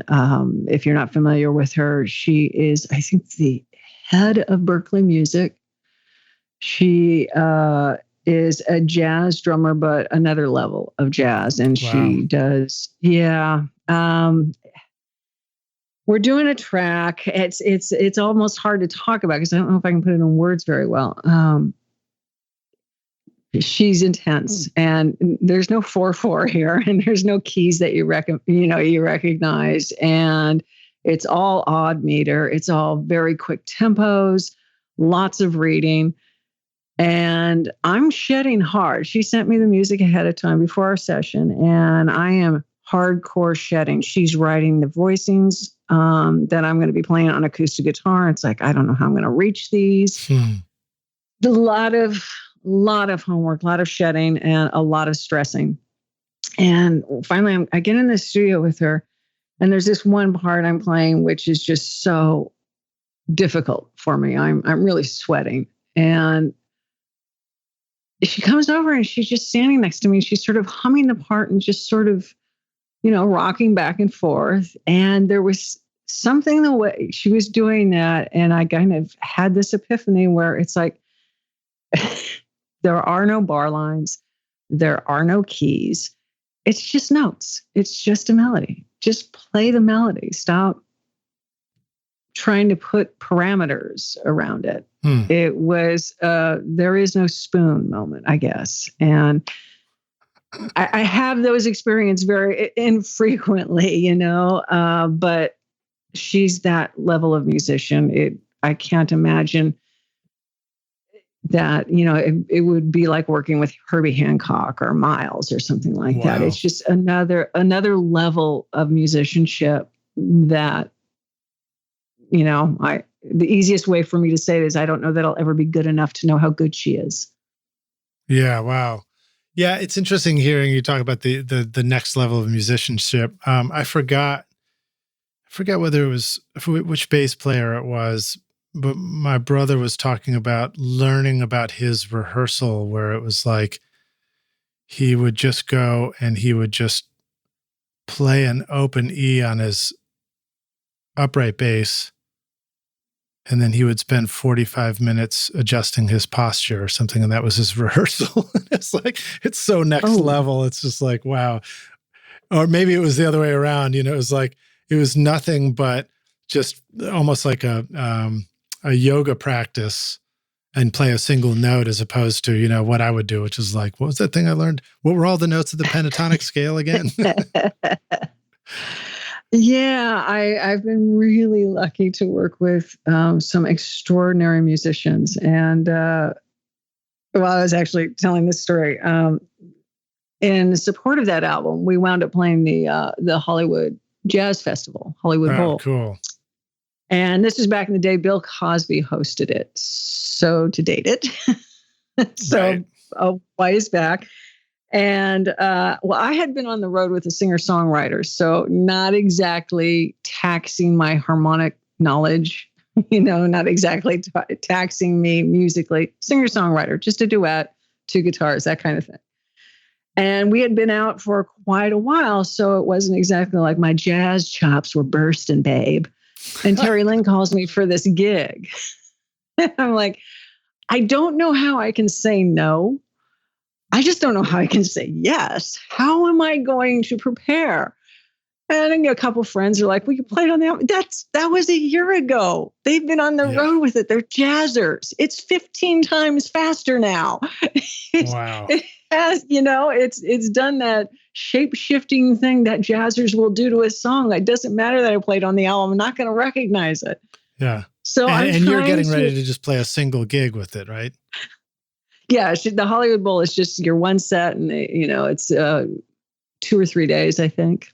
Yeah, and so we're coming back from the singer-songwriter tour. I think we're in Oregon, and I'm driving overnight to get back to Los Angeles in time for the Hollywood Bowl gig. I've not had a chance to rehearse with her. I've not had a chance to hear what they've done with the songs since I heard the album. And sure enough, I get there and like Patrice Rushen is on keyboards and Esperanza Spalding's on bass. So why wouldn't they be? And I'm like, oh, great. Because, I've got capo head now in terms of my chops. I've been singer-songwriting. And it was fine. Those experiences, you just have to take them and really zen them and just be yourself. Play what you know will work. Hang in there, hang on. And it was fine. It turned out really, it was a really nice show. It was videotaped and everything. But yeah, it's another layer of musicianship. I wish that I could spend full time there, but we're all indie. We all got to do it all. Yeah, yeah. Well, I mean, luckily you got to probably lean on these other musicians coming off the road, sort of really at a peak of their lay. Yes. Guys, carry me. Lift me up. Carry me. That's funny. Did you guys bring any Nashville number charts for this one? I forgot about this one. What key is it? Right. What's the tempo? Well, cool. Let me see. What else do I want to ask you? Maybe we just jump right to the jam session now if you want to hit some of those favorites. And we'll kind of blast through them as we close out. It's been awesome having you here on the show too, by the way, Linda. Thank you. When you started out in recording, what do you feel like was holding you back? I mean, I don't know if you have to go all the way back to 3, but. Yeah, a lack of mentorship, just completely fumbling around by myself. Yeah. Just not knowing, having to invent the wheel every time.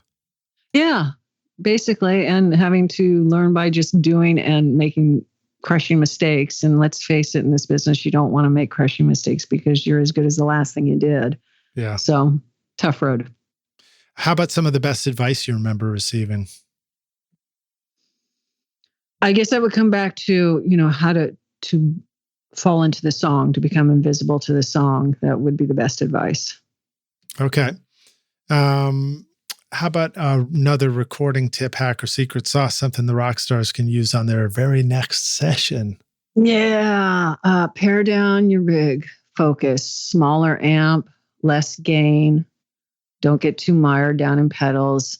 Think focus and clarity. I think that would be, if I was teaching a class, that would be like lesson number one. Get yourself a solid amp, that speaks, that really shows off the guitar in all its forms. So a mid-rangey amp, a few pedals. Lean on the humbuckers. Strats are doing a thing right now, but it's not a current thing. So I would be P90s, humbuckers, that kind of thing. I'm having a guitar made. It hopefully will be in my hands the end of the week. A TV Jones in the bridge and a Firebird in the neck. And I've got flat wounds on it, and it's going to speak. It's going to be glorious, and I can't wait. And it's going to live in my hands. What about our hollow bodies? Do those tend to be humbuckers? I use a 335 all the time. Well, that's not full hollow body. Are you talking like a big jazz box? No, 335 is fine. Gibsons. And stuff yeah, like that. 335 is a totally wonderful guitar in sessions. Especially when you use both pickups and do a little blend there, you get like all the spank that you would need from, say, a Strat, but it's now rich and thin and doesn't sound like a duck. Right. I love my Ibanez artist has a little bit of this, but I've noticed with 335s, there's a slappy attack to the strings when you hit them with the pick that just doesn't exist in the same way on a Strat or a Telly. There's a little give. It's like a little built-in latency, and there's something about it where it just speaks. And no matter where I put my 335, even if I'm doing something where I have to go and use like a load box, the gardener's outside and I've got to deliver now, that kind of thing. It just always works. Nice. Okay. How about a favorite hardware tool for sessions? Something that you're just always glad to have around. I'm loving I don't know if you're hip to them, Audioscape gear. No, so they're, check them out, Audioscape. They are remakes of vintage gear. For example, I'm staring at a beautiful LA2A model made by Audioscape. And guess what? It didn't cost me $35,000. And it's awesome. And it lives on the bass end of the preamps, and it lives on acoustic guitar, and I will reamp vocals and put it through that. I've got a couple of their G-Bus compressors, like the old SSL, FXG 384, their take on those. And I've got one that lives as an insert on my parallel drum bus, and then I use another one on my print bus. Okay, very cool. When you're doing the LA2A, how often do you you ever bury the needle? No, I haven't. I like to just kind of kiss it on that particular one. Burying the needle is something I'm doing more with my 1176s. So the vocal parallel chain is a distressor on one and an 1176 on another. And I like the way the 1176 brings out all the mid-range. Yeah. That's great for a lead vocal. I know. Yes, we're in software-based studios right now, and few of us can afford to have the racks of vintage gear. And even the guys who are using the vintage gear aren't using it anymore. And I get it, because my 1176s are actually new. And I still have to do the pot dance every time I turn them on, where you just hit all the buttons and keep rotating the grind out of the pots. And it's like, they're very unreliable. You get the crunchies, crunchies in the sound, Yeah. And they're just very unreliable for mixed recalls, but they do make a difference. So I would say any hardware you can get your hands on. You know what? If it's unwieldy, if it's unreliable, print it. Get it to where you want it, commit the track, move on. Nice. Do you feel like the time you've spent watching YouTube videos, trying out mix tricks, and tweaking version after version of your mixes has not gotten you anywhere? Have you been looking for a simple or straightforward step-by-step process for creating a pro mix that won't take years to learn? What if you could learn that process from a Grammy-winning mix engineer who understood all your mixing struggles and could coach you through them? If you struggle with any of these questions, then the Ultimate Mixing Masterclass is for you. Now you can discover a proven step-by-step mix system wisdom from Grammy-winning mixer Craig Alvin for consistently creating a pro-quality mix from your home studio that will sound amazing everywhere. Here's a quote from one of the students. Absolutely the most informative and helpful block of information mentoring on the mix process I've ever been a part of. This was like sitting behind a mix engineer for years, watching and picking up tips along the way, condensed into a 6 to 7 hour session. Look, when you're ready to take your mixes to Grammy-winning quality, then go to ultimatemixingmasterclass.com and go check out Craig's ultimate snare mixing trick now for free.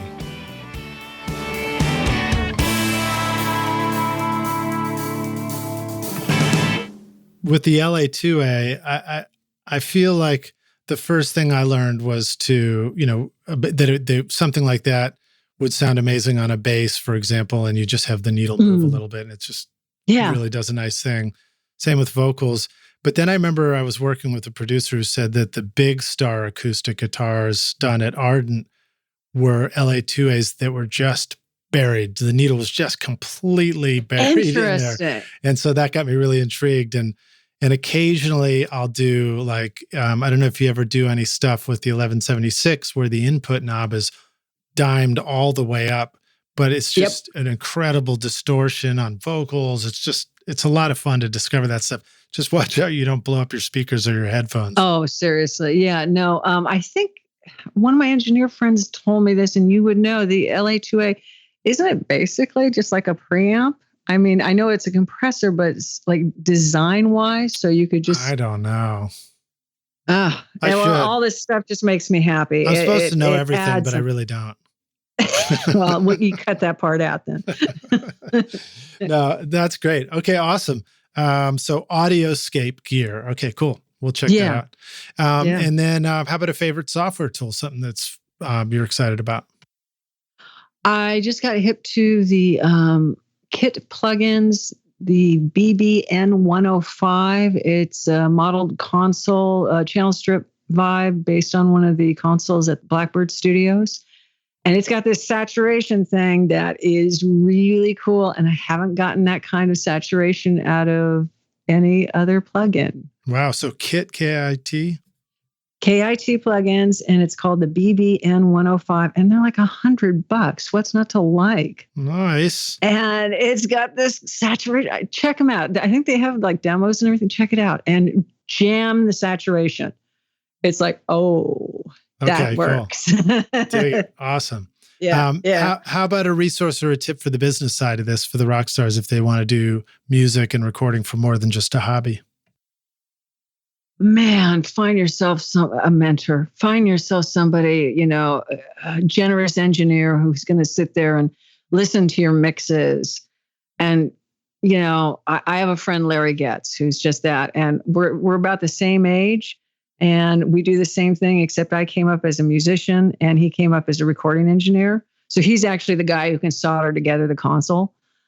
And he's invaluable to me. I don't let a mix go out without him checking it.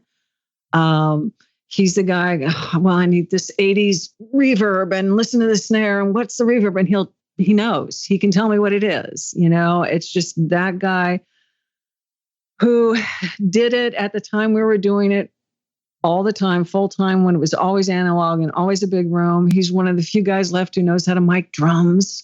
You do a lot of this on your show. He'd actually be fun for you to talk to. Okay, great. He gets great drum sound. Yeah, I think find yourself a mentor, some guy, someone so he'll ask me theory questions, guitar questions, that kind of thing. And I'm asking him, is that a plate or a hall?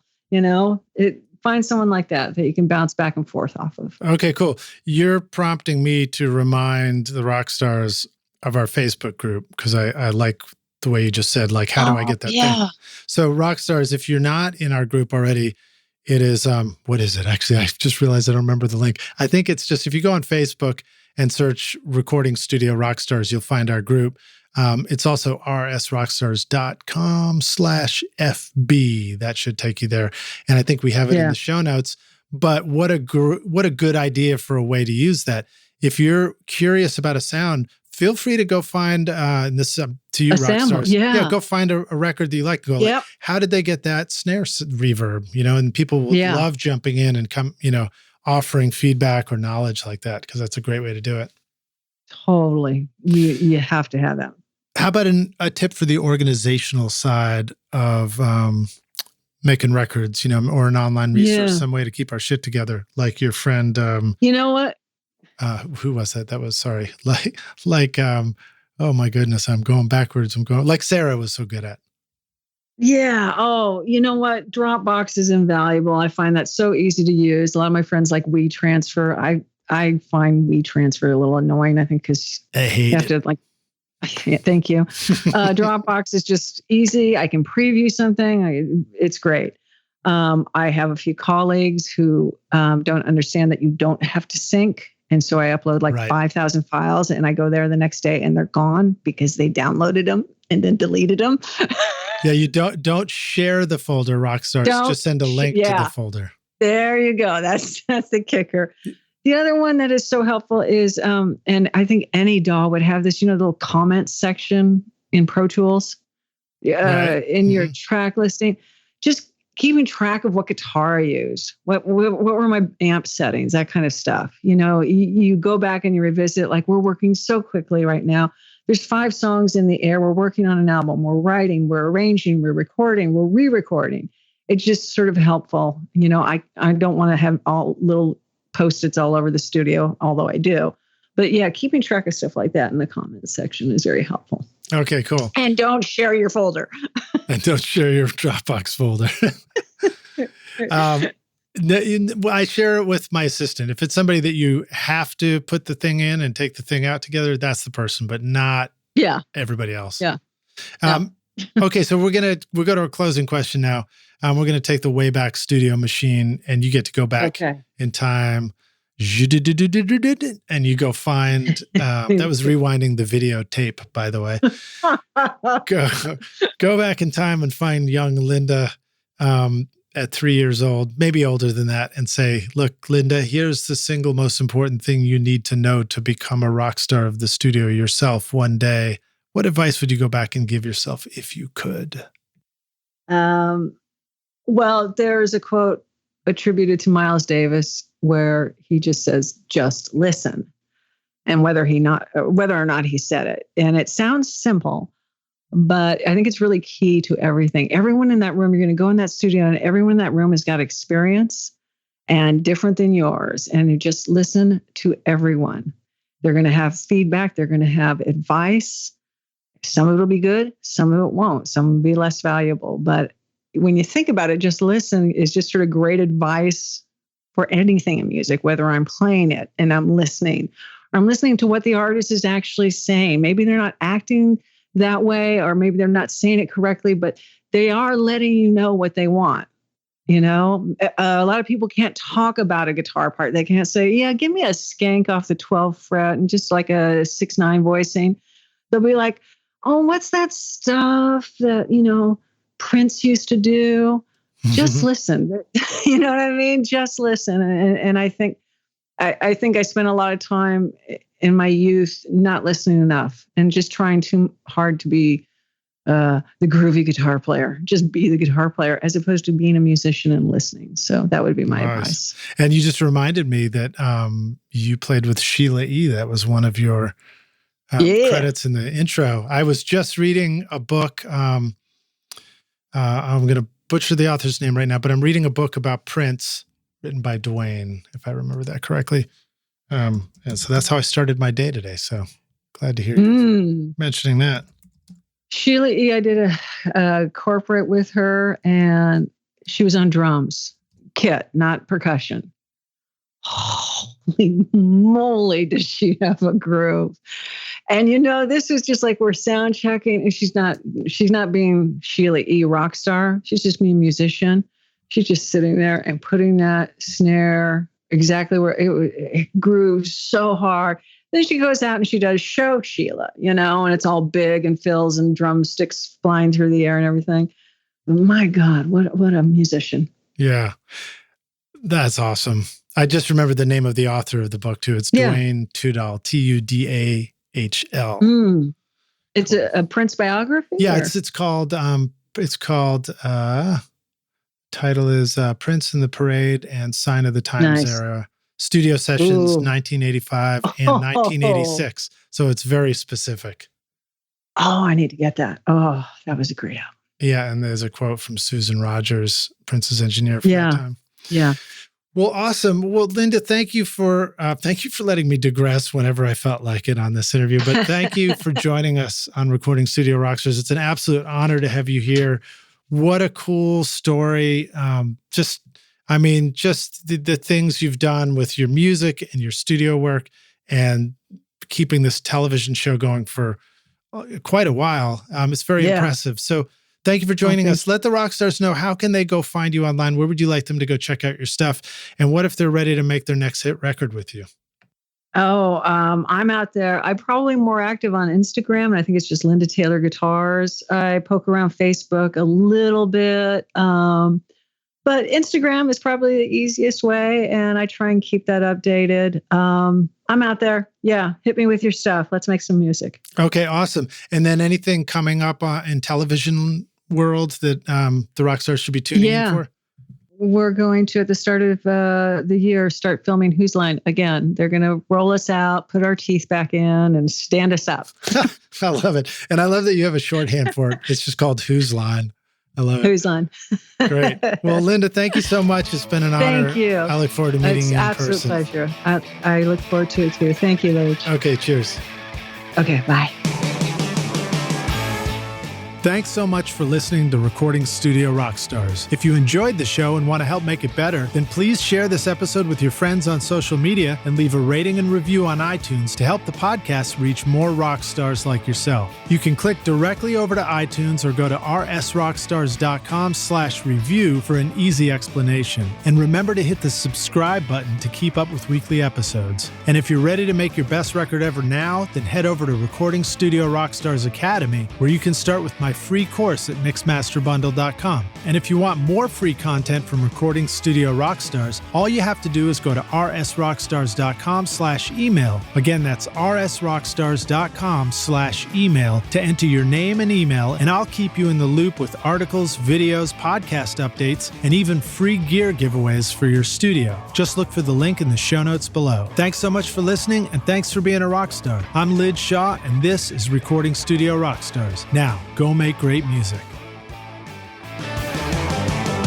Recording Studio Rockstars would like to give a big thank you to our amazing sponsors who helped make this episode possible. API, OWC, Spectra 1964, Sampley, SonarWorks, and Isotope. Remember to use the coupon codes ROCK10 at isotope.com/rockstars for 10% off any plugin purchase, or start your extended 30-day free trial subscription to get access to lots of their plugins. And sign up for your free account with 2 projects now at sampley.app, or use the coupon code RSR20 to get 20% off the first 3 months. And don't forget to use the coupon code ROCKSTAR for 10% off any course at Recording Studio Rockstars Academy for a limited time. You'll find links to all these wonderful sponsors in the description of the podcast. These are all things I highly recommend for your studio. They're going to help you make your best record ever. I would also like to give a big thank you to our fantastic team here at Recording Studio Rockstars: Vlad Weselchenko, Braden Stremming, and John Richardson for additional podcast and video production. Thanks, guys. And thanks so much for listening, Rockstars. We'll see you in the next episode. Cheers.